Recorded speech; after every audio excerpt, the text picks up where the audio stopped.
Okay, somebody asked me about this groove at the end of a Snarky puppy video on YouTube. I'm going to play you a little bit of the groove.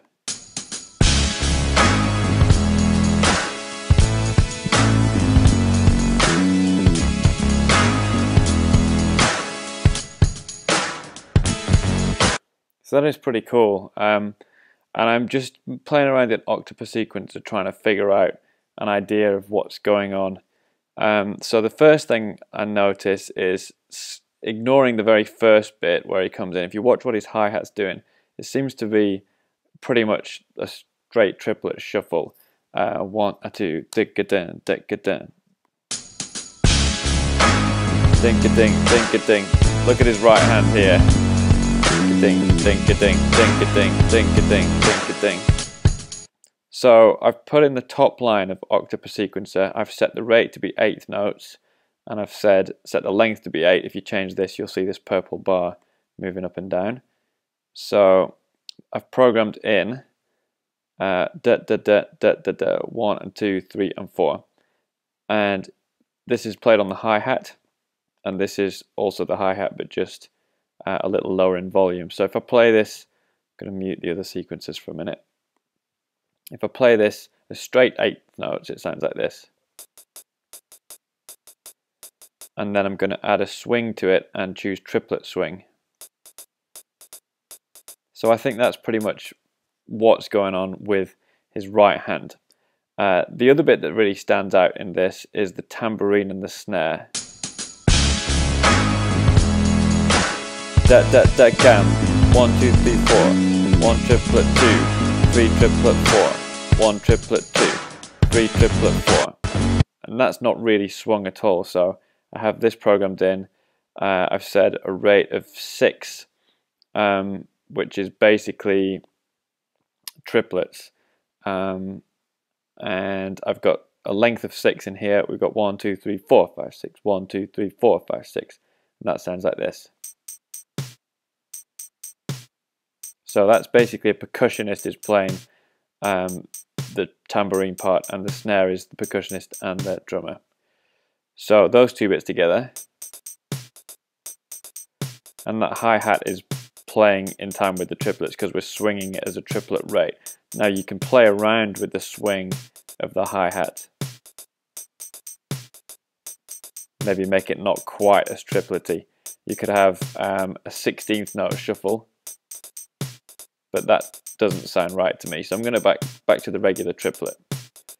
And then we've got the bass drum. Now if you listen to the beginning of this, so it starts off dun cha gudun cha gudun, which I'm gonna think that's like a 16th note bass drum part. So again, I've got a rate of 8th notes on this bottom sequencer. And the reason I've put 8th notes and not 16th notes is that's going to let us move this last note depending on the degree of swing that we apply. So if I just play this, so that's playing it as 8th notes. 1 yana, 2 yana. If I draw in some hi-hats on the top, okay, now I can swing this as 16th notes. 1 yana, 2 yana, 3 yana, 4 yana, 1. And if I did it as triplets, we'd have that. So I'm going to put that in as 16th notes. And I think that's how this pattern starts. Something along those lines. So we listen again.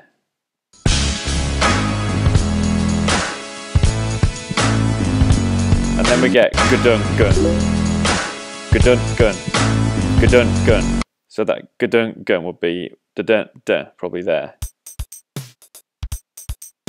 So when we mute these top two parts and we put in, so that is what I think is going on with the bass drum. And then it gets a little bit more interesting.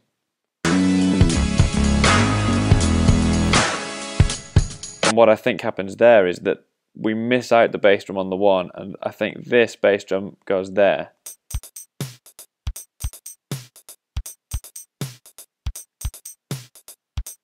So if I put these shuffled hi-hats in,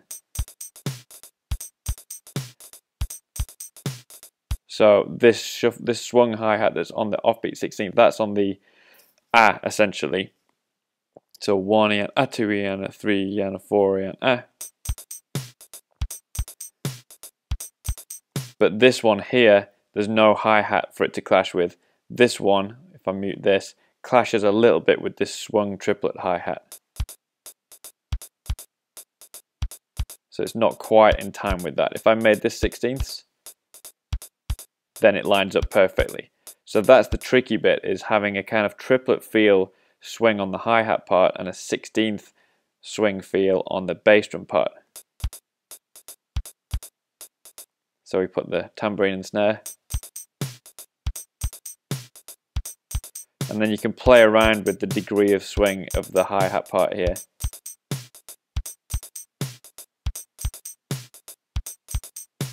To make it however you want. And this could even be more than 16th notes.